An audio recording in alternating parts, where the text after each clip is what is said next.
Welcome student. आइए आज हम लोग कॉमर्स में पढ़ते हैं जनरल एंट्री, और जनरल एंट्री में डिस्काउंट का कैसे हम एंट्री करते हैं और डिस्काउंट कितने प्रकार के होते हैं इस पे चर्चा करते हैं। तो हम लोग डिस्काउंट, इसका हिंदी में हो जाएगा बट्टा या छूट। मुख्यतः डिस्काउंट 3 प्रकार के होते हैं।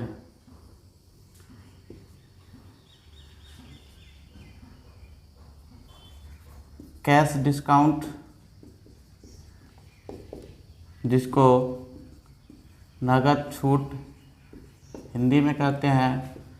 दूसरा हो जाएगा ट्रेड डिस्काउंट, जिसको व्यापारिक छूट कहेंगे। तीसरा हो जाएगा स्पेशल डिस्काउंट, जिसको हिंदी में विशेष छूट कहते हैं। तो ये हमें 3 प्रकार के डिस्काउंट होता है, ये हम जानते हैं, जिसमें कैश डिस्काउंट, ट्रेड डिस्काउंट और स्पेशल डिस्काउंट। कैश डिस्काउंट को शॉर्ट फॉर्म में हम CD कह सकते हैं, इस ट्रेड डिस्काउंट को TD कह सकते हैं। हमें अकाउंट में ये पढ़ना है कैश डिस्काउंट और ट्रेड डिस्काउंट, ये हमको स्पेशल डिस्काउंट से अकाउंट में नहीं पढ़ना है। तो हम पहले कैश डिस्काउंट पे चर्चा करते हैं, फिर ट्रेड डिस्काउंट पे करेंगे। जर्नल एंट्री में कैश डिस्काउंट का गणना भी होता है। जर्नल एंट्रीज भी होता है और इसकी गणना भी होती है जर्नल एंट्री में। और ट्रेड डिस्काउंट का सिर्फ गणना होगा, लेकिन जर्नल एंट्रीज नहीं होगा।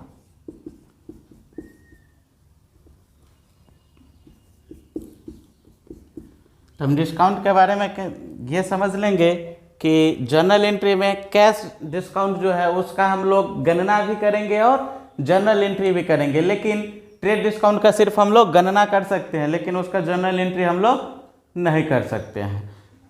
तो डिस्काउंट ये 3 टाइप का होता है, cash discount, trade discount, special discount. फिलहाल हमको ये सिर्फ 2 डिस्काउंट पढ़ना है। अब चलिए हम लोग एंट्री पे आते हैं।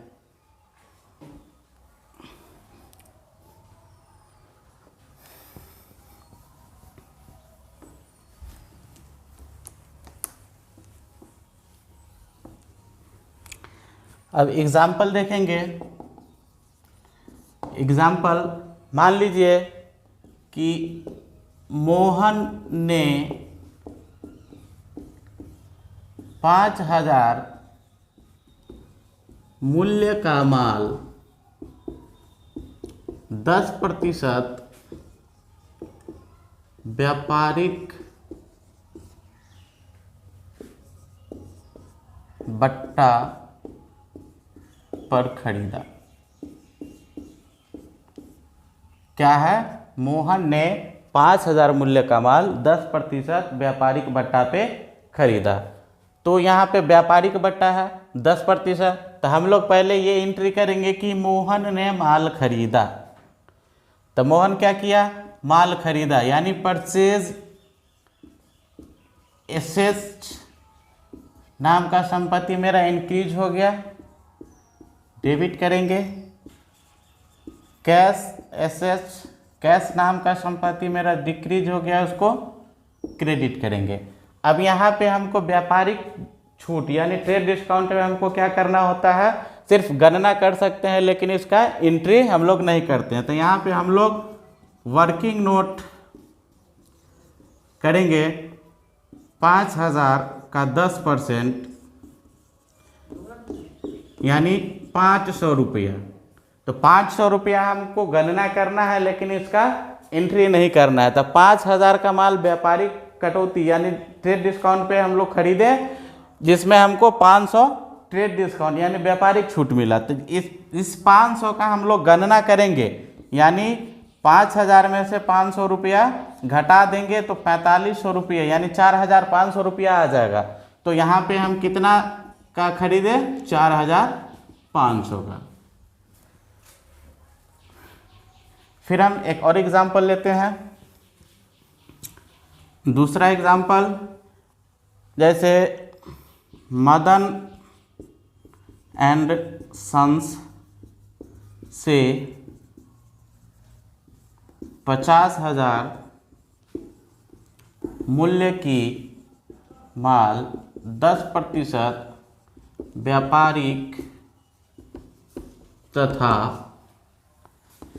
5% नकद छूट पर खरीदा। से मदन एंड सन्स से 50,000 मूल्य की माल 10% व्यापारिक तथा 5% नगद छूट पर खरीदा। तो पहले हम लोग ने नगद छूट पे खरीदा यानी नगद खरीदा होगा।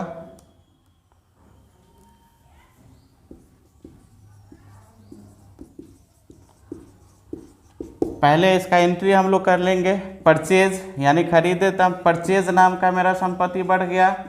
परचेज एसेट्स इंक्रीज डेबिट, और जब हम नगद खरीदे तो मेरे यहाँ से कैश गया, तो कैश नाम का मेरा संपत्ति क्या हो गया? घट गया। तो ये क्रेडिट। अब यहाँ पे हमको व्यापारिक छूट भी निकालना है और नगद छूट भी निकालना है। तो पहले हम लोग वर्किंग नोट साइड में कर लेंगे और यहाँ पे पहले हम टीडी निकालेंगे यानी ट्रेड डिस्काउंट। टीडी 50,000 का, 50,000 का 10%, 5,000 रुपया मेरा टीडी हुआ। यानी 50,000 में से 45,000 रुपया 2,250 रुपया हमको कैश डिस्काउंट मिला। तो यहाँ पे हमको कैश डिस्काउंट मिलेगा तो मेरा क्या हो जाएगा? वो मेरे लिए इनकम हो जाएगा। तो यहाँ पे हम क्या लिख लेंगे? डिस्काउंट इनकम है मेरे लिए, तो क्या हो जाएगा? इनकम इंक्रीज क्रेडिट, क्योंकि इनकम बढ़ता है तो हम क्या करते हैं? क्रेडिट करते हैं। तो 45,000 में से क्या करेंगे? 45,000 का हमने माल खरीदा, 45,000 का हमने माल खरीदा जिसमें हमको 2,250 रुपया का डिस्काउंट मिला। तो हमको 42,750 रुपया कैश देना होगा। 42,750 रुपया कैश देना होगा। 2,250 रुपया हमको डिस्काउंट मिला और टोटल का कितना मैंने परचेज किया था? 45,000 का मैंने परचेज किया। चलिए नेक्स्ट एग्जाम्पल देखते हैं।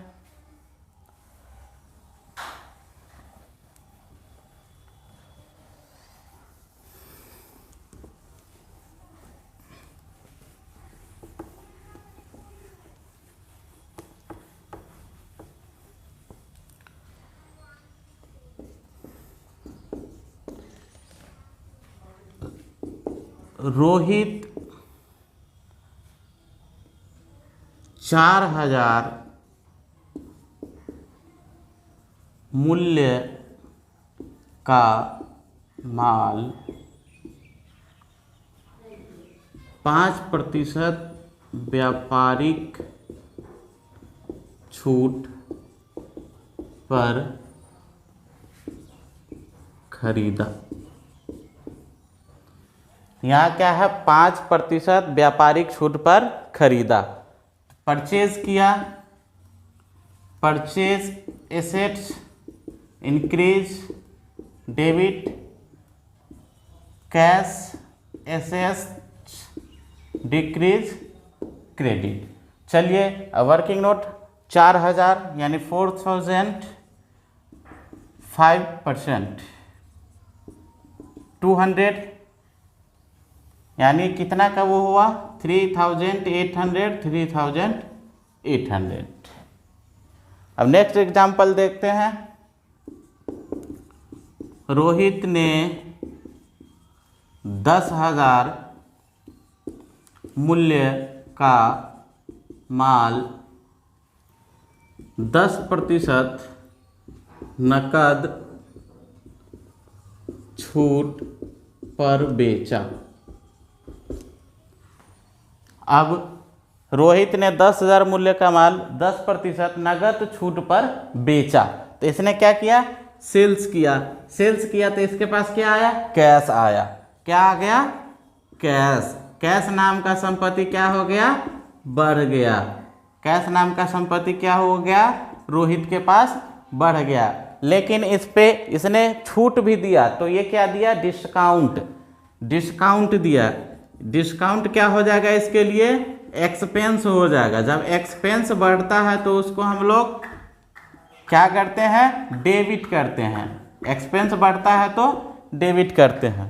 और इस क्या किया? सेल्स किया। तो सेल्स किया तो कैश नाम का संपत्ति बढ़ा, और डिस्काउंट जब छूट दिया तो इसका डिस्काउंट नाम का खर्चा बढ़ गया, यानी एक्सपेंस बढ़ गया। साथ ही जो सेल्स किया तो सेल्स क्या हो गया? इसके लिए इनकम हो गया। सेल्स क्या हो गया? इनकम हो गया। सेल्स इनकम हो गया। तो जब इनकम बढ़ता है तो उसको हम लोग क्या करते हैं? क्रेडिट करते हैं। अब यहाँ पे फिर वर्किंग नोट करेंगे। वर्किंग नोट क्या? 10,000 का 10%, 1,000, यानी इसने क्या किया? टोटल 9,000 रुपया इनको कैश आया, 1,000 इसने डिस्काउंट दिया, टोटल इनकम इनका कितना हुआ? 10,000 रुपया। तो मुझे लगता है कि शायद आप लोग इस एग्जाम्पल को देख करके समझ जाएंगे। अब हम जर्नल एंट्री को, ये तो हम अपने बेसिस कंसेप्ट पे दे रहे थे, अब जर्नल एंट्री का जो एक्चुअल रियल में कॉलम होता है, नेक्स्ट वीडियो हम उस कॉलम पे बनाएंगे। Thank you.